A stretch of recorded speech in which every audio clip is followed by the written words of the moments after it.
Perkenalkan, nama saya Andrew. Saya adalah founder dari Vinka Dekaskada Trawas.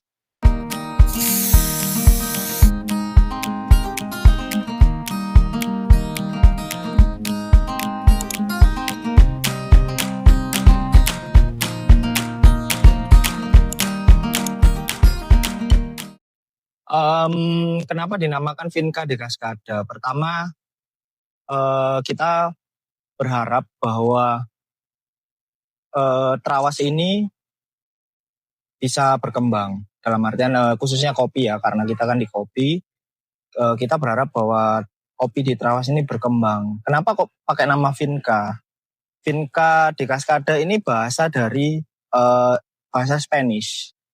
Yang mana yang kita tahu saat ini di industri kopi worldwide itu kopi-kopi yang berkualitas rata-rata saat ini adalah dari Panama dan Kolombia, yang mana mereka juga menggunakan bahasa Spanish.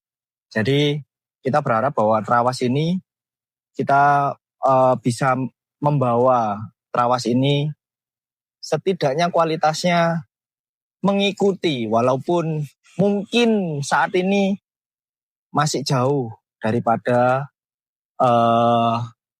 teman-teman yang ada di Kolombia, Panama maupun daerah barat ya.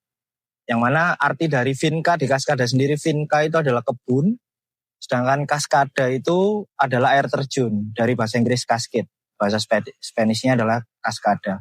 Kenapa? Karena kebun kita kebunnya Cak Madi ya, partner saya, salah satu founder juga, itu di atasnya air terjun Delundung. Makanya di sana dikasih Kaskada atau cascade, air terjun kayak gitu. Vinka Dekaskada sendiri sebenarnya kita itu brand baru ya. Jadi kita sebenarnya sudah jalan itu dari 2021 awal. Yang mana kita dulu, saya Cak Madi itu bergabung di satu brand yang lain. Kemudian ada karena 1-2 hal yang mungkin saya dan Cak Madi ini tidak align dengan brandnya. Jadi kami berdua memutuskan untuk buat brand baru sendiri, brand kita sendiri berdua gitu. Itu kita baru rebranding tahun 2023 awal. Jadi setelah 2 tahun di brand yang sebelumnya, berjalan 2 tahun, akhirnya kita gak align visi misinya, jadi kita memutuskan 2023 membuat nama Vinka Dekaskada.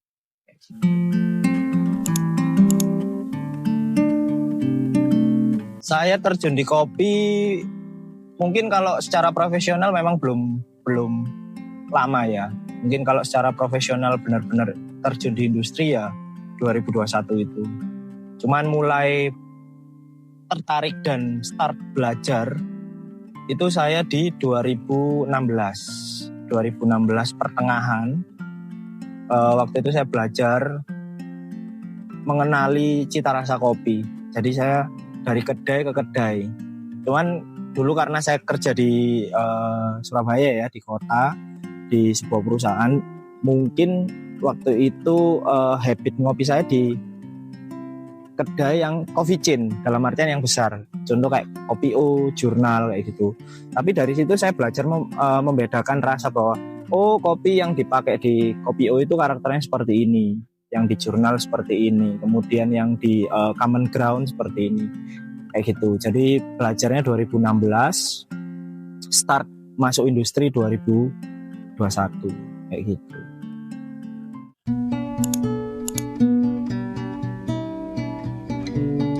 Sebenarnya kalau tertariknya bukan karena sebuah sosok ya, tapi karena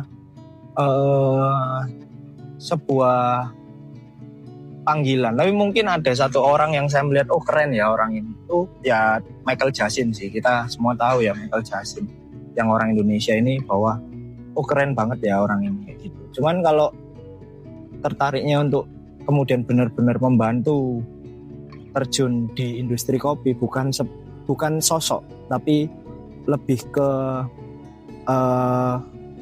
ini itu daerah kabupaten yang sama dengan saya dan itu dekat dari rumah saya, yaitu Trawas.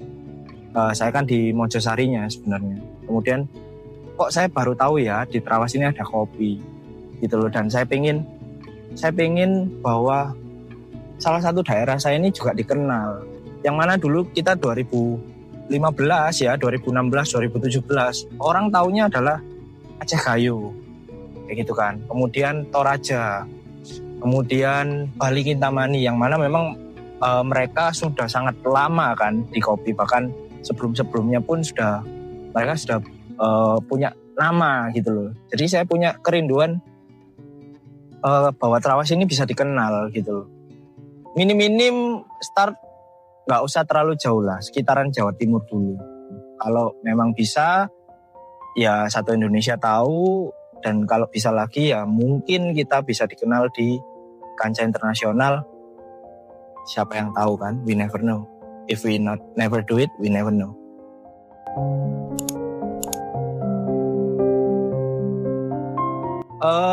Karena kita startnya dan kebetulan di Trawas ini dominan Arabica ya. Jadi kita memang lebih banyak di Arabica. Dan kita start Arabica ini dari specialty dulu, karena kita benar-benar mau menunjukkan kualitas ya dari Trawas. Seperti yang saya bilang tadi, saya pengen kayak Trawas ini dikenal seperti Aceh Gayo atau apa. Akhirnya kita harus bikin sesuatu yang spesial nih, yang kualitinya juga mungkin orang bisa mempertimbangkan seperti itu ya. Jadi Arabica specialty, kemudian akhirnya kenal ke beberapa petani di sini juga ternyata punya Robusta. Akhirnya kita juga bantu untuk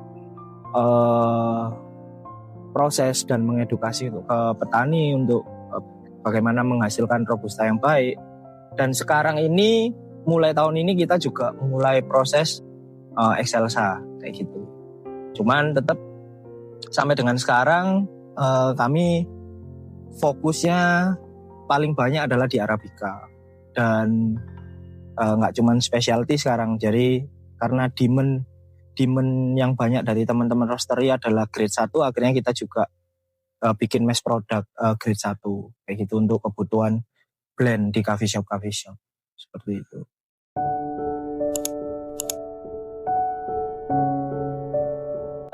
Kalau dibilang rumit, sebenarnya rumit ya, karena kita memproduksi specialty coffee ini kan bekerja dan berhubungan dengan yang namanya mikroba, yang mana kita sendiri juga, saya sendiri sebelumnya adalah orang perbankan. Saya tidak punya basic di lab atau apa, saya tidak punya. Kemudian Cak Madi juga basicnya adalah petani. Cuman kami terus belajar dan tanya ke beberapa teman-teman yang memang konsentrasinya di sana ya. Jadi kami belajar bagaimana sih mikroba ini bekerja. Konsep dasar fermentasi itu apa awalnya? Fermentasi itu apa sih sebenarnya? Kita pahami dulu, kita belajar di sana. Kemudian oke, berarti fermentasi berhubungan dengan mikroba. Mikroba ini seperti apa? Dia habitualnya seperti apa? Lalu breedingnya seperti apa? Seperti itu. Dan apakah mikroba ini cocok dengan kopi atau tidak? Itu kita belajar sama orang-orang yang mengerti, dan kebanyakan kami baca jurnal sih. Jurnal-jurnal yang memang ada, kita cari source-nya seperti itu. Rumit, kalau dibilang rumit, tapi karena kami happy dan kami senang melakukannya, jadi akhirnya bawaannya fun. Tidak serumit itu karena kami fun menjalaninya gitu loh. Jadi kita juga sendiri berdua, saya dan Cak Madi ini orang yang suka banget untuk bereksperimen. Dan ketika eksperimen itu jadi dan hasilnya diapresiasi sama teman-teman, itu rasanya happy banget karena craftsmanship kita itu oh ternyata berhasil loh kita bikin seperti ini, dan lagi akhirnya nama Trawasan dikenal. Yang nggak hanya kami sebenarnya yang dikenal, tapi petani yang bekerja, karena kami selalu bilang bahwa ini bukan hanya kami, ini juga kerja keras dari para petani yang ada di Trawas. Mereka benar-benar berdedikasi untuk merawat kebunnya, merawat pohonnya, bahkan sampai petik mereka juga sangat hati-hati memetik yang merah seperti itu. Itu dedikasi yang sangat luar biasa sih menurut aku dari petani di Trawas kayak gitu.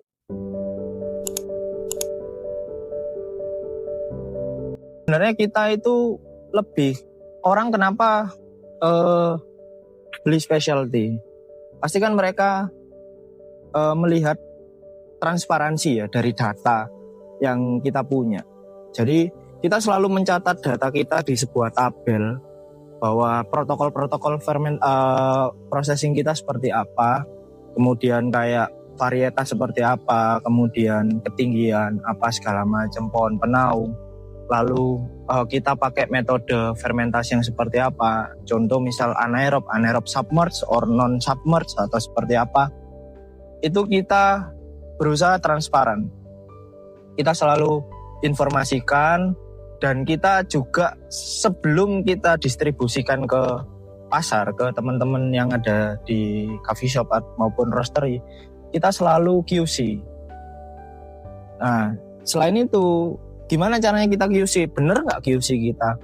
Di situ akhirnya saya juga memutuskan bahwa saya mengambil sertifikasi di SCA, Specialty Coffee Association, untuk yang sensori kayak gitu. Jadi di situ berarti saya tahu arahnya kemana QC saya, dan saya bisa mempertanggungjawabkan apa yang saya serve kan. What you bring on the table, I can explain kayak gitu sih kurang lebih.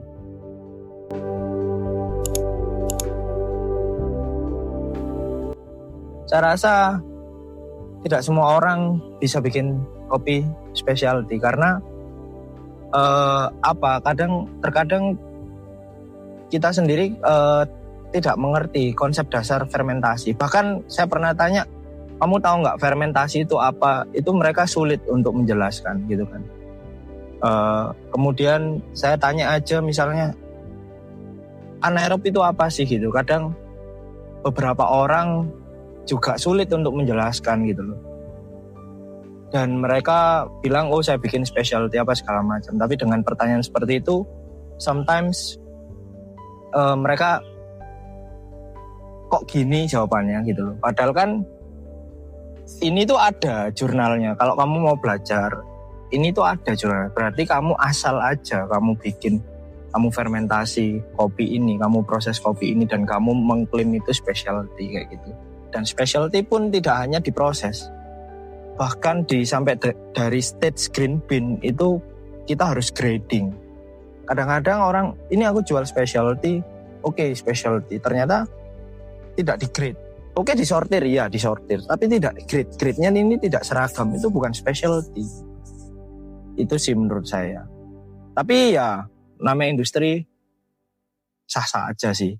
Maksudnya saya juga nggak akan yang mendekari ya, oh ini gak specialty, enggak juga, ngapain gitu. Semua orang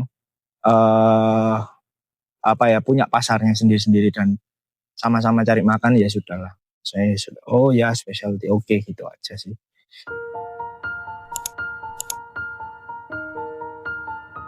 Perkembangan kopi specialty di Indonesia nih pesat ya, maksudnya keren banget. Perkembangannya itu maksudnya nggak pelan-pelan, ya mungkin pelan ya, kemarin-kemarin mungkin dari 2015 sampai dengan 2023 kemarin terakhir itu memang pelan-pelan banget. Tapi mulai tahun kemarin 2024 sampai dengan puncaknya di tahun ini ya 2025 itu sangat pesat banget. Bahkan dulu mungkin teman-teman yang ada di coffee shop ataupun di roastery mengenalkan kopi ke orang awam itu menggunakan es kopi susu ya, es kopi susu gula aren yang kita tahu kan. Sekarang itu malah orang awam tiba-tiba datang ke coffee shop, ordernya americano. dan tanpa gula. Dan mereka itu bisa kayak tahu, bisa tanya lah, ini americanonya fruity nggak ya?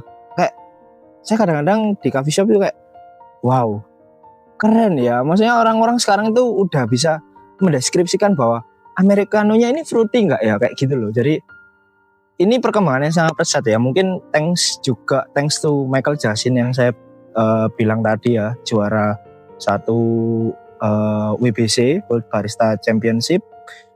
Itu mungkin juga kita Indonesia di kancah industri kopi dunia worldwide, kita juga sudah tidak dipandang sebelah mata lagi gitu loh. Dan kayak tadi Rian Wibawa, siapapun itu, Mas Taufan Makoginta, terus Mas Wisnu Aji juga, thanks to mereka, maksudnya terima kasih ke mereka sudah merepresent Indonesia gitu loh, untuk bisa dikenal. Dan nggak hanya di worldwide ya, tapi ternyata efeknya di dalam negeri sendiri pun orang-orang itu jadi lebih sadar bahwa oh, kopi itu nggak sesimpel itu loh. Kopi itu nggak asal hitam terus kopi loh, ternyata kopi itu punya seninya, dan kopi itu punya cita rasanya sendiri gitu loh. Jadi keren sih perkembangan industri kopi Indonesia saat ini, keren banget kayak gitu.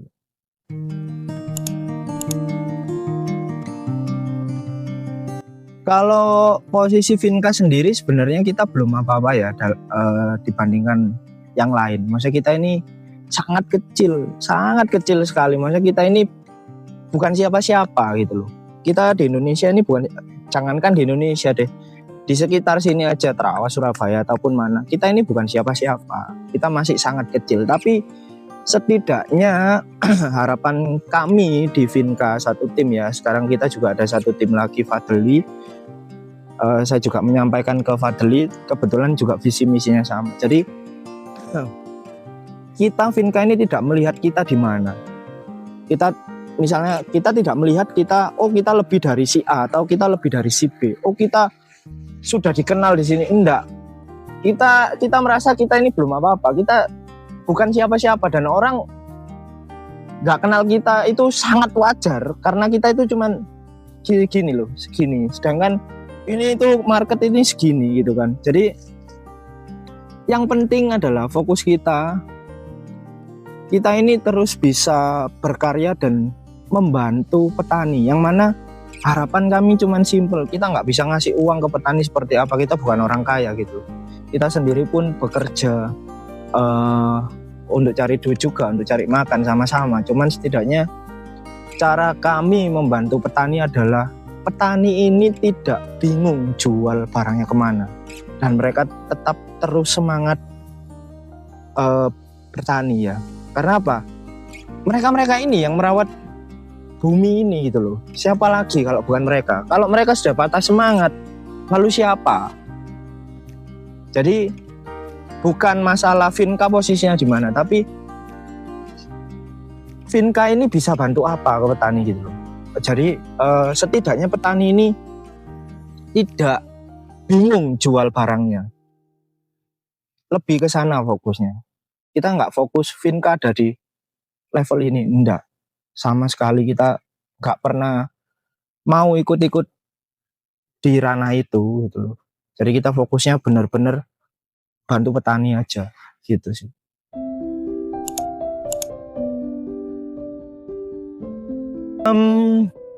Saya tidak naif ya, jujur aja mungkin memang kita belum di level sana. Dalam artian seperti apa? Dalam artian mereka di sana itu tidak hanya perkebunan, tidak hanya processing, bahkan mereka itu benar-benar punya lab sendiri untuk riset, dan mereka punya orang-orang researcher yang mana mungkin bahkan profesor atau apa, mereka benar-benar meneliti ya mikroba apa yang mereka pakai gitu kan. Sedangkan kita di sini kayak saya ini siapa sih? Saya ini cuman belajar mikroba aja atau tidak gitu kan, baca jurnal terus saya berani ngaku oh saya pasti bisa kualitas seperti di sana. Ya enggak mungkin gitu loh, enggak mungkin. Tapi setidaknya kita bisa belajar bahwa oh yang dilakukan di sana seperti ini gitu loh. Setidaknya kita bisa melakukan craftsmanship kita, kreativitas kita dengan benchmark yang di sana, setidaknya kualitasnya itu ya nggak 11-12 sih, mungkin 9-12 gitu kan.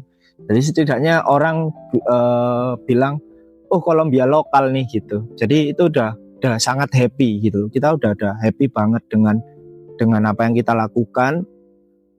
Walaupun yo nek misal diomong sama Panama Geisha, yo langit sampai bumi, tapi ki enak sih gitu. Itu udah cukup gitu. Itu happy banget. Setidaknya kita bisa merepresent bahwa Trawas ini juga punya quality gitu loh. Itu sih.